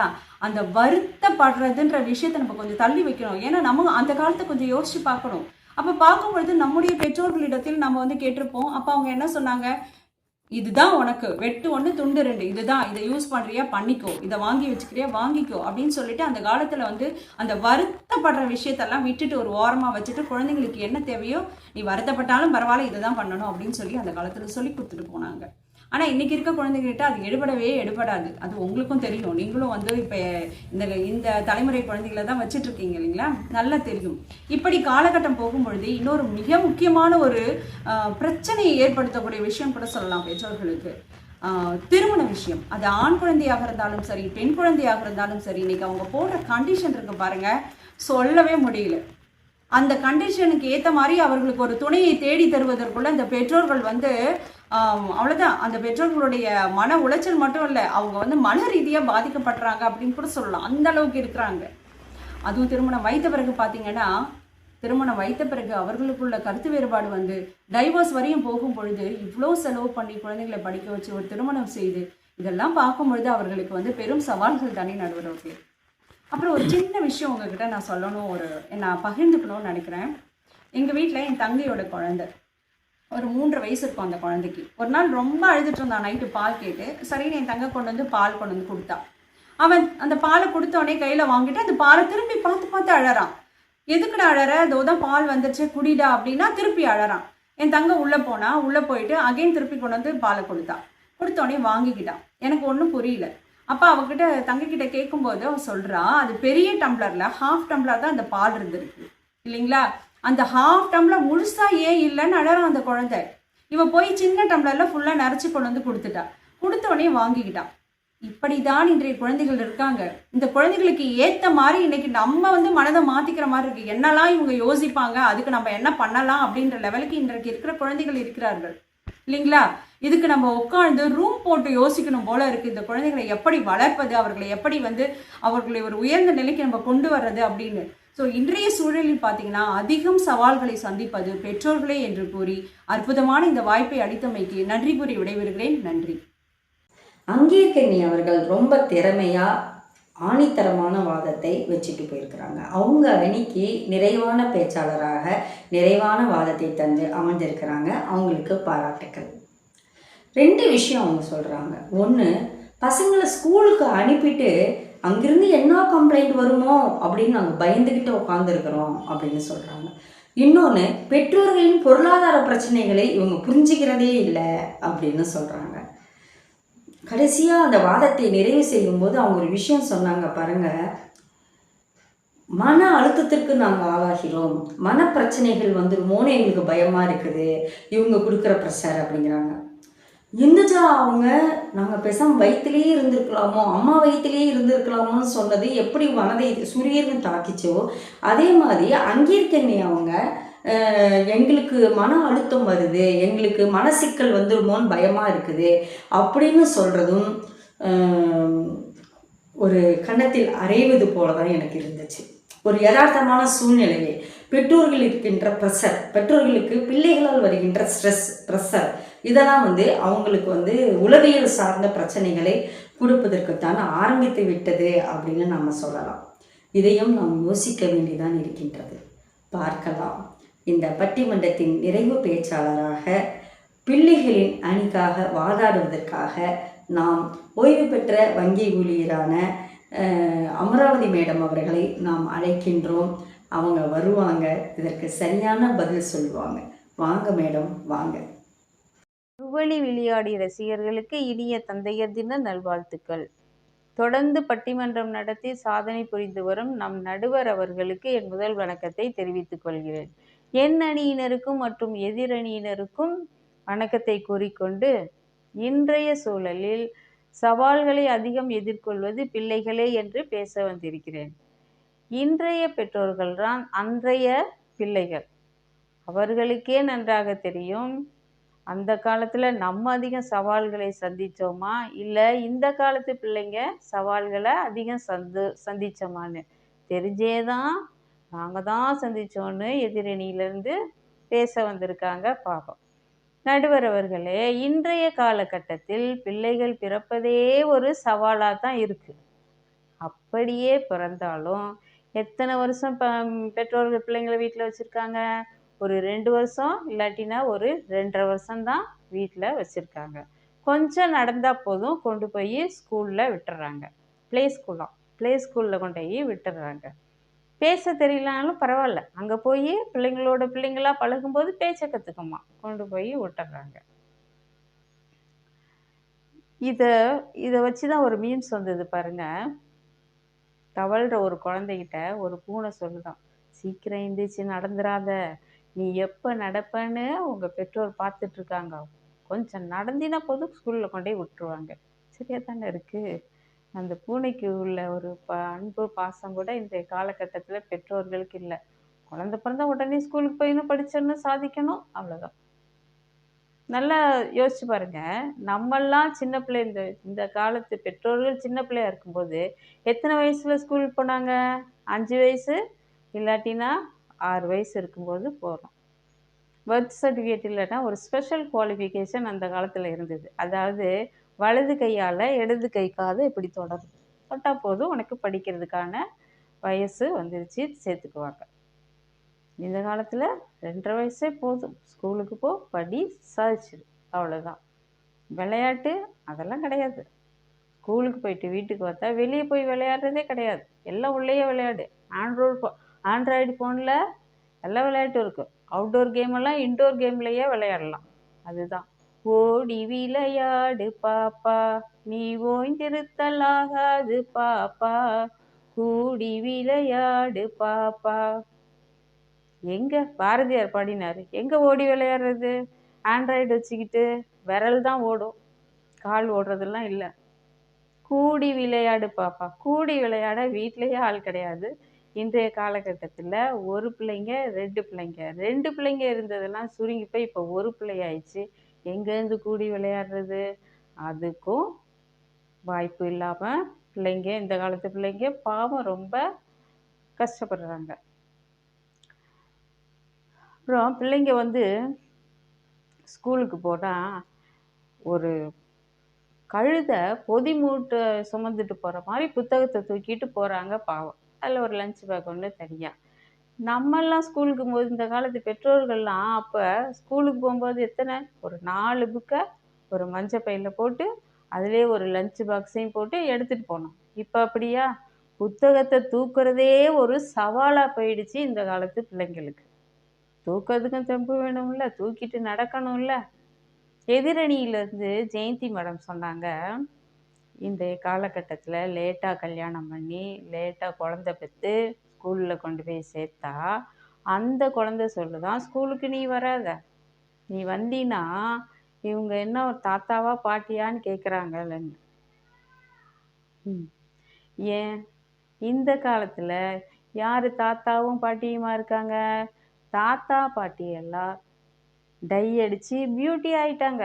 எல்லாமே இப்போ அங்கிள் ஆண்டி தான். நீங்களும் அதை ஃபாலோ பண்ணலாமே, வருத்தப்பட வேண்டாமே. அப்புறம் எதிரணியிலேருந்து அங்கையர்கண்ணி சொன்னாங்க மேடம், அந்த காலத்தில் ஒரு வீட்டில் 6-7 பிள்ளைங்க, குறைஞ்சது 6-7 பிள்ளைங்க இருக்கும், கூட்டு குடும்பமாக இருந்தாங்க. பிள்ளைங்களுக்கு நல்ல அன்பு, பண்பு, பாசம் எல்லாம் கிடச்சிதுன்னு. இந்த காலத்தில் வீட்டுக்கு 2 பிள்ளைங்க, இல்லாட்டினா ஒரு பிள்ளைங்க தான் இருக்காங்க. அதுக்கு வாய்ப்பில்லை ராஜா, வாய்ப்பே இல்லை. அன்போ, ஸ்கூல் விட்டு வந்தால் அன்பாக பேசுறதுக்கு அம்மா அப்பாவே இல்லை, அப்புறம் எங்கேருந்து போகிறது? தாத்தா பாட்டி, பெரியம்மா பெரியப்பா எல்லாம் கூட்டு குடும்பத்தில் கிடைச்சதெல்லாம் இப்போ தனி குடித்தனத்தில் கிடைக்கிறதே இல்லை. பிள்ளைங்க அதுவும் கிடைக்காம கஷ்டப்பட்டு தான் இந்த காலத்தில் பிள்ளைங்க வளர்கிறாங்க. சரி, எல்லாம் முடிஞ்சு படித்து முடித்து வேலைக்கு போகிறாங்க. வேலைக்கு போகிறது வந்து எல்லாருமே இப்போ வேலை தேடுறாங்க. ஆம்பளைங்க பொம்பளைங்க எல்லாமே வேலை தேடுறாங்க. வேலைக்கு போனால் தான் சமாளிக்க முடியும், அவங்களாலையும் எல்லா சவால்களையும் எதிர்கொள்ள முடியும். வேலை வேலை வேலை வேலை வேலை, ஆம்பளைக்கும் வேலை பொம்பளைக்கும் வேலை, ஆம்பளையா போன பொம்பளைக்கும் வேலை, பொம்பளையா போன ஆம்பளைக்கும் வேலைன்னு கமலஹாசன் பாடுற மாதிரி வேலை வேலை வேலைன்னு தேடி வேலையை பிடிச்சிடுறாங்க. ஒரு வழியாக வேலையை பிடிச்சாலும் அந்த வேலையை தக்க வச்சுக்கிறதுக்கு ரொம்ப படாத பாட வேண்டியதாக இருக்குது. அந்த காலத்துலலாம் 8வது படித்தாலே நல்லா வேலை கிடச்சிது, நிறையா சம்பாதிச்சாங்க. இப்போ பிஹெச்டி முடித்து எவ்வளோ படித்தாலுமே நல்ல வேலை கிடைக்க மாட்டேங்குது, நிறைய சம்பளமும் கிடைக்க மாட்டேங்குது. அது மட்டும் இல்லாமல் அப்போ வேலையில் இருக்கும்போது மனுஷனுக்கு மனுஷன்தான் போட்டியாக இருந்தான். இப்போ பார்த்தீங்கன்னா மனுஷனுக்கு மிஷின் போட்டியாக வந்துருச்சு. ரோபோ வேலை செய்யுது, ஏஐ வந்து எல்லாமே செய்யுது. வேலையில் இருக்க ஸ்டாஃப் என்ன ப்ரோக்ராம் எழுதணுமா, என்ன எழுதணும், என்ன பண்ணணும், எல்லாத்தையும் ஏஐ போட்டுருது. லேட்டஸ்ட் டெக்னாலஜி எல்லாம் கற்றுக்க வேண்டியிருக்கு, ஓடிக்கிட்டே இருக்க வேண்டியது, கற்றுக்கிட்டே இருக்கணும். கற்றுக்கிட்டே இருந்தால் தான் நீ அங்கே வந்து நிலச்சி அந்த வேலையிலையும் இருக்க முடியும். அப்படிப்பட்ட சூழ்நிலை தான் இந்த காலத்து பிள்ளைங்களுக்கு வந்திருக்கு. எல்லாத்தையும் சரி சம்பாதிச்சு ஒரு வழியாக செட்டில் ஆகிட்டு கல்யாணம் பண்ணிக்கலாம்னு நினைக்கிறாங்க. அந்த செட்டில் ஆகிறதுக்கு கடனை உடனே வாங்கி வீடோ ஏதோ கட்டிடுறாங்க. அப்புறம் அந்த இஎம்ஐ கட்டுறதுக்காகவே உழைக்க வேண்டியதாக இருக்குது பிள்ளைங்க. இவ்வளவும் தாண்டி கல்யாணம் பண்ணிக்கலான்னு வரும்போது சிலருக்கு தலையில் முடி இருக்கிறது இல்லை, சொட்டை தலை ஆயிடுறாங்க, வயசும் ஆகி போயிடுது. அந்த காலத்துல எல்லாம் குழந்தை பிறந்த பிறகு தான் வேலையை பற்றியே நினச்சாங்க. இப்போ கல்யாணம் பண்ணிக்கிறதே ரொம்ப சவாலாக இருக்குது. ஆம்பளையாக இருக்கட்டும் பொம்பளையாக இருக்கட்டும் எல்லாம் சமம்னு சொன்னது கூட எந்த காலத்துலேயும் ஒத்து வரல. அன்னைக்கு ஆம்பளைங்க கேட்டதை இன்னைக்கு பொண்ணுங்க கேட்குறாங்க. அன்னைக்கு வரதட்சணையாக கேட்டாங்க, இப்போ அதே இவங்க கேட்குறாங்க. இவ்வளத்தையும் தாண்டி கல்யாணம் பண்ணி ஒரு பெற்றோராக ஆகிறதே இன்றைய கால இளைஞர்களுக்கு, இன்றைய கால பிள்ளைகளுக்கு ஒரு சவாலாகத்தான் இருக்கிறது. ஏன் பிறந்தாய் மகனே, ஏன் பிறந்தாயோ, இல்லையொரு பிள்ளை என்று ஏங்குவோர் பலர் இருக்க, இங்கு ஏன் பிறந்தாய் செல்வ மகனேன்னு அந்த காலத்துல பாடினாங்க. ஆனா இந்த காலத்து பிள்ளைங்க, என்னை ஏன் பெத்தீங்க, நான் ஏன் பிறந்தேன், இவ்வளோ கஷ்டத்தையும் அனுபவிச்சு வாழ்க்கையில நின்று தடுமாறி வாழ்றது ஒரு சவாலாக இருக்குது. நம்ம ஏன் பிறந்தோம் அப்படின்னு நினைக்கிற சூழ்நிலையில தான் இந்த காலத்து பிள்ளைங்க தள்ளப்பட்டிருக்காங்க. அதனால் இன்றைய சூழலில் சவால்களை அதிகம் எதிர்கொள்வது பிள்ளைகள் மட்டுமே என்று கூறி வாய்ப்பு தந்தமைக்கு நன்றி கூறி விடைபெறுகிறேன். வணக்கம். சிறப்பு சிறப்பு. அமராவதி மேடம் அவர்கள் தன்னுடைய அனுபவத்தால் இதை மிக திறமையாக கையாண்டிருக்காங்க அப்படின்னு சொல்லலாம். பெற்றோர்களின் அணியில் அவங்க கேட்ட கேள்விக்கெல்லாம் மிக அழுத்தமான பதில்களை அமராவதி அவர்கள் தந்திருக்கிறாங்க. அவங்க படிப்படியாக சிக்கல்களை விவரிக்கிறாங்க. எப்படி இந்துஜா அவர்கள் ஒரு பிள்ளையாக மாறி ஒரு பிள்ளைகளுக்கு இருக்கின்ற சவால்களை, பெற்றோர்களிடமிருந்து வருகின்ற சவால்களை சொன்னாங்களோ அதே மாதிரி தான் அமராவதி அவர்களும் சொல்கிறாங்க எத்தனை பிரச்சனைகள் வருது பெற்றோர்களிடம் இருந்து அப்படின்னு சொல்லிட்டு. வேலை, திருமணம், இப்படி எதுனாலுமே நான் தொடக்கத்தில் சொன்ன மாதிரி எல்லா விஷயங்களுமே அவங்களுக்கு எப்படி சவால்களாக மாறி இருக்கின்றது அப்படிங்கிறத அழகாக சுவையாக சிரிச்சுக்கிட்டே சொன்னாலும் நம்ம யோசிக்கிற மாதிரியாக சொல்லியிருக்கிறாங்க. இப்போ 4 பேச்சாளர்களும் திறம்பட பேசி அமர்ந்திருக்கிறாங்க. 4வருக்கும் வாழ்த்துக்களும் நன்றிகளும். இப்போ நாம் தீர்ப்புக்கு போகலாமா? முதல்ல பெற்றோர்களுடைய சவால்கள். பெற்றோர்களின் சவால்களாக இவங்க சொல்கிறது என்ன? பிள்ளைங்க அவங்க பேச்சை கேட்கறதில்ல, அவங்களுடைய பொருளாதார சிக்கல்களை புரிந்து கொள்வது இல்லை. அடுத்ததாக சின்ன குழந்தை கூட தன்னுடைய உடையை அதே தேர்வு செய்து அதற்காக, அதாவது பிள்ளைக்காக ஆசாசியாக குழந்தைங்க பெற்றோர்கள் வாங்குவாங்க இல்லையா, அந்த மாதிரி வாங்க முடியல. அவங்க ஆசாசியாக குழந்தைக்கு இது வேணும் அது வேணும்னு எதையுமே வாங்க முடியல. ஒரு பொம்மையாக இருந்தாலும் ஒரு உடையாக இருந்தாலும் அதுவே வாங்கிக்குது. இதை சந்திக்கும் முதல் தலைமுறைங்கிறதுனால இது மிகப்பெரிய சவாலாகத்தான் இருக்குது. இது ஒரு மிகப்பெரிய குறையாக இருக்கின்றது பெற்றோர்களுக்கு. அடுத்ததான் வேலை வாய்ப்பு, திருமணம் இப்படிலாம் வரும் பொழுது, அந்த திருமணம் அப்படின்னு சொல்லும் பொழுது அந்த திருமணத்திற்காக ஆணும் பெண்ணும் இருபாலருமே பலவிதமான கண்டிஷன்ஸ் சொல்கிறாங்க. எனக்கு இப்படி தான் வேணும் அப்படி தான் வேணும் அப்படின்னு சொல்லிட்டு, பேசாமல் லவ் பண்ணி கல்யாணம் பண்ணிங்கப்பா அப்படின்னு பெற்றோர்களே சொல்லலாம் அப்படின்னு நினைக்கிற அளவுக்கு அவங்க கண்டிஷன்ஸ் சொல்கிறாங்க. அதை விழி பிதுங்கி நிற்கிறோம், எங்களுக்கு என்ன செய்யறதுனே புரியல, இது எப்படி கையாளுறதுனே தெரியல அப்படின்னு பெற்றோர்கள் பக்கம் அழாத குறையாக எங்களுக்கு உளவியல் சார்ந்த பிரச்சனைகள் வந்துடுமோ அப்படின்னு சொல்கிற அளவுக்கு அவங்க நிறைய பட்டியலிட்டு போயிருக்கிறாங்க. ரொம்ப சிக்கல் தான் இல்லை, நாமளும் வீடுதோறும் பார்த்துக்கிட்டு தானே இருக்கிறோம். கேட்டுட்டு போயிட்டாங்களே அங்கே இருக்க நீங்களே இந்த மாதிரி பிள்ளைங்களை வீட்டில் வச்சுருக்கீங்களே, உங்களுக்கு தெரியாதா அப்படின்னு என்னை கேட்டுட்டாங்க. உண்மைதான் அவங்க சொல்கிற பிரச்சனைகள் எல்லாமே இருக்குது தான், உண்மைகள் தான். அதே சமயம் பிள்ளைகளின் பக்கம் என்ன சொல்கிறாங்க? எங்களுக்கு என்ஜாய்மெண்ட் இல்லை, எங்கேயுமே ஒரு லீவுன்னா போக முடியல, எப்பயுமே ஹோம்ஒர்க்குன்னு கொடுக்குறீங்க, ஸ்கூல் விட்டு வந்தால் ஸ்பெஷல் கிளாஸஸ் கொண்டு போய் சேர்க்குறீங்க, அதை விட்டால் ஏதாவது போட்டின்னு கொண்டு போய் சேர்த்துடுறீங்க, கர்ப்ப காலத்தில் இருந்தே எங்களுக்கு கின்னஸ் ரெக்கார்டுக்கெல்லாம் ரெடி பண்ணுறீங்க, எல்லாமே எங்களுக்கு ஒவ்வொரு வயதுக்கு ஏற்ற ஒரு சின்ன குழந்தைங்க அப்படின்னா ஒரு என்ஜாய்மெண்ட், அந்த குழந்தை பருவம், மழலை பருவம் இதெல்லாம் இருக்கு இல்லையா?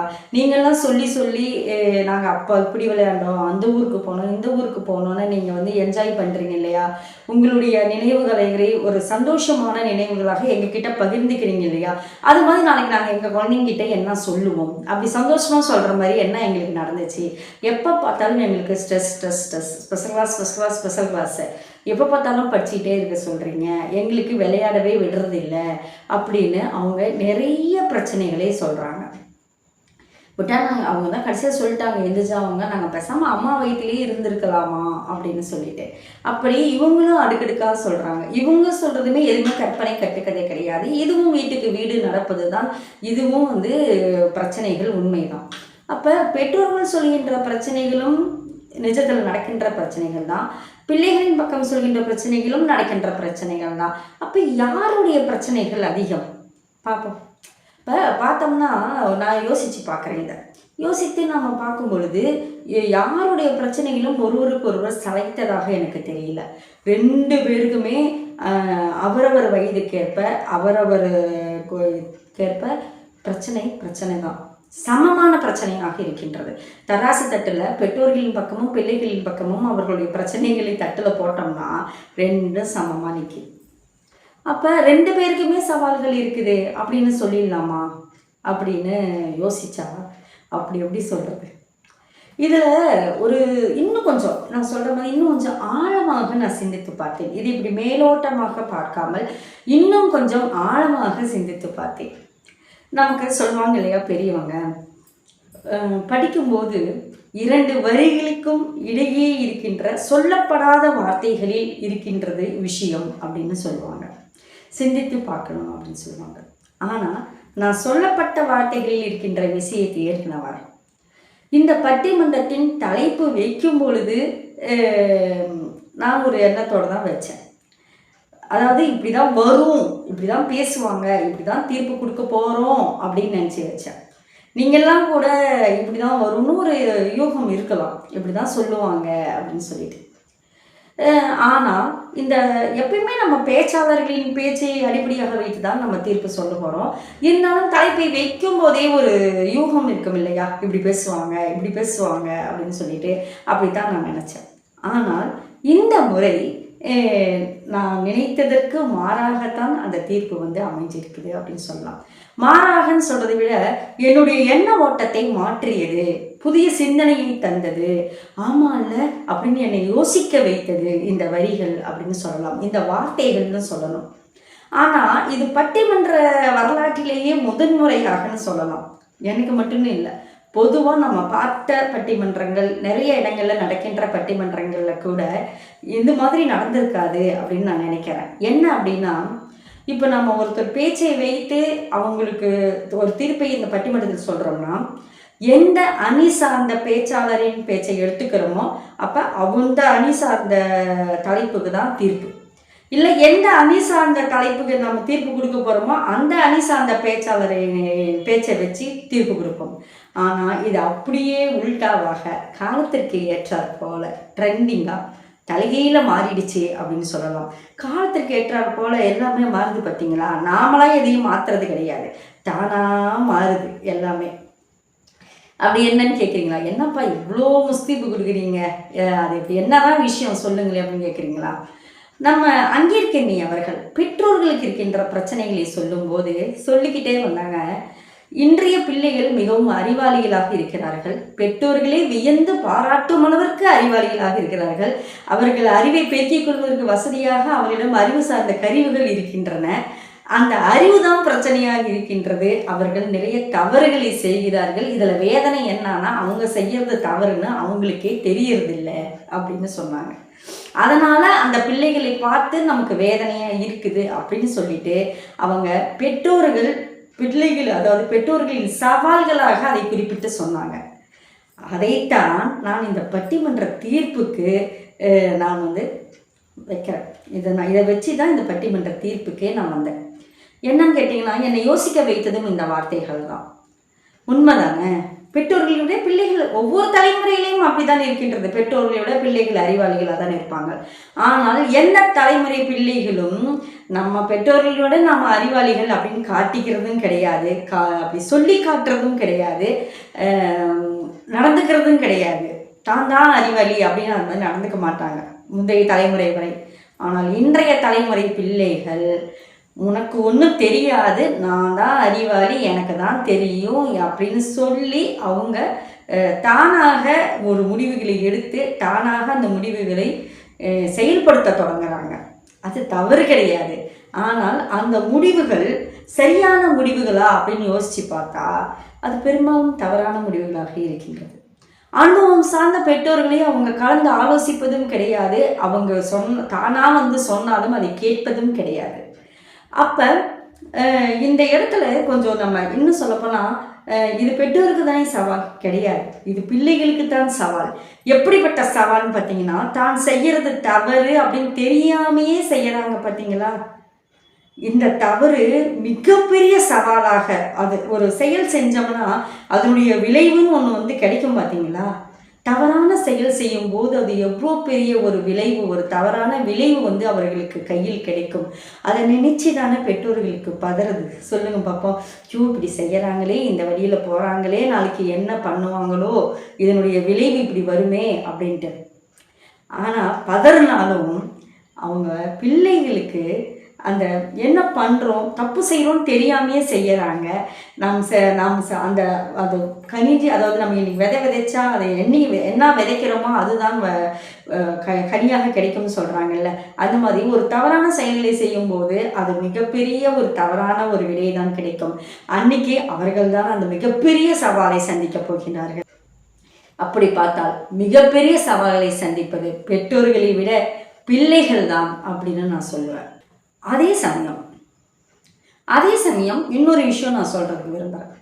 ஏன் இந்த இது மட்டும் இல்லை, ஏன் அவங்களுக்கு இது மிகப்பெரிய சவால் அப்படின்னு பார்த்தீங்கன்னா, அனுபவம் வாய்ந்த பெற்றோருங்கிறப்பயே அவங்க ஒரு 30 வயது 40 வயது அப்படின்னு வரும்பொழுது அவங்களுக்கு அவங்க பிள்ளைகளாக இருந்து இன்று பெற்றோர்களாக மாறி பல விஷயங்களை பார்த்து, கல்வி, வேலைவாய்ப்பு, திருமணம், இப்படி பிள்ளை பிறப்பு எல்லாத்தையும் பார்த்து அவங்களுக்கு எப்படி பார்த்தாலும் ஒரு 15 ஆண்டு கால வாழ்க்கை அனுபவம் இருந்து அவங்களாலேயே இன்றைய சூழ்நிலை பிரச்சனைகளை கையாளுவதற்கு முடியாமல் திக்கு முக்காடி விழி பிதுங்கும் பொழுது அனுபவம் இல்லாத பிள்ளைகள் என்ன செய்வார்கள்?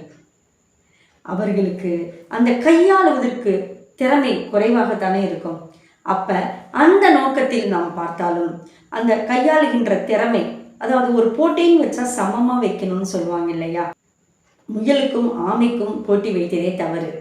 இதில் நிலத்தில் போவது, இது நீரில் போவது, எப்படி நீங்கள் 2 பேர்த்துக்கும் போட்டி வச்சிங்கன்னு இன்றைக்கு கேள்வி கேட்குறாங்க இல்லையா. அந்த மாதிரி இவங்க அனுபவம் வாய்ந்தவர்கள், இவங்க அனுபவம் இல்லாத பிள்ளைகள். அப்போ அனுபவம் இல்லாத பிள்ளைகள் எதையுமே திறம்பட அந்த சவால்களை எதிர்கொள்வார்களா? இல்லை. அப்போ அவர்கள் சில தவறுகள் செய்ய தான் செய்வார்கள். அப்போ அவர்களுக்கு சவால்கள் அதிகம், ஆனால் அவங்களுக்கே தெரியலன்னு சொல்லுவேன். அவங்க சவால்கள் நினைத்து கொண்டிருப்பதெல்லாம் சவால்கள் அல்ல, இன்னும் வரும். அது சவால் இனிமே தான் இருக்குது, மெயின் பிக்சர் அப்படிங்கிற மாதிரி இனிமே தான்பா நீங்கள் பார்க்க போகிறீங்க உண்மையான சவால்களை அப்படின்னு சொல்கிறேன். ஒரு தாயாக நான் சொல்லிக்கொள்வது எல்லாம் கொஞ்சம்